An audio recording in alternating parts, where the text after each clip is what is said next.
What's the difference between a service dog, a therapy dog, and an emotional support dog? Okay, so I'm not going to be able to speak very clearly and completely about this subject, but I do want to provide some context about what I do know here. So I'm no expert when it comes to these things, but here's the big thing. Okay, when it comes to a service dog, the dog must be specifically trained to do a task to assist you with your disability. So for example, let's just say that you walk into the grocery store and you've got your service dog with you. The people are probably going to come up and ask you questions. Is this a service dog? Then you can answer yes. When you do answer yes to that, they can ask you, what can your dog do for you? So let's just say that, let's say your hand is broken, a temporary thing. Let's say your hand is broken and you can't pick stuff up. You could say, my dog helps me by retrieving. So that would technically be a service dog because they are doing something to assist you with your disability. Even if it's something like a broken hand, or let's say you broke your leg and you're on crutches and you get your dog to stabilize you from falling, that's definitely something that's a service dog, okay? And service dogs are permitted in many places where pet dogs and emotional support and therapy dogs are not. Now, an emotional support dog is not a service dog, okay? Now, here's what I'm going to tell you. The law is super gray right here, and it's hard to give a definitive answer, but, okay, if the dog has been specifically trained to do something for you, they're specifically trained to do something for you that assists you with a disability, then that is a service dog.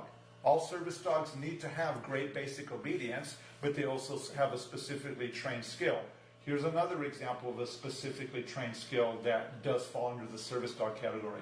Let's just say that you have diabetes or low blood sugar, okay, something like that, and then the dog will come up to you and tap you on the leg or on the arm to tell you that, hey, your blood sugar is too low or too high.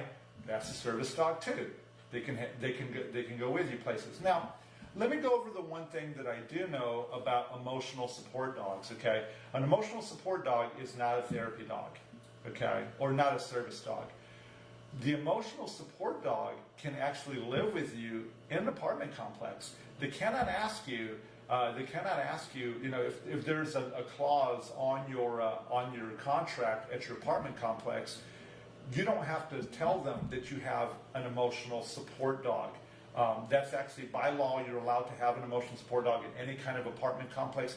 Even if you rent a home, you are allowed by law to do that. Now, you're probably going to get some pushback from the landlords, but you don't have to tell them that you have that dog. If you have a pet dog and they have a no pet policy, then you can't bring that. So a service dog and an emotional support dog are allowed inside of apartment complexes or rent homes, and you do not have to disclose that. You do not have to disclose that information. So those are the two big things. But you cannot claim that your emotional support dog that isn't specifically trained to do something to assist you is a service dog. And that's really what gets a lot of people in trouble and causes some of us to get upset when people make claims that, oh, the dog helps me with my anxiety. That's emotional support dog, and they don't have as many rights as a service dog does. Let me just throw one other piece of information that's something unique to the state of Texas.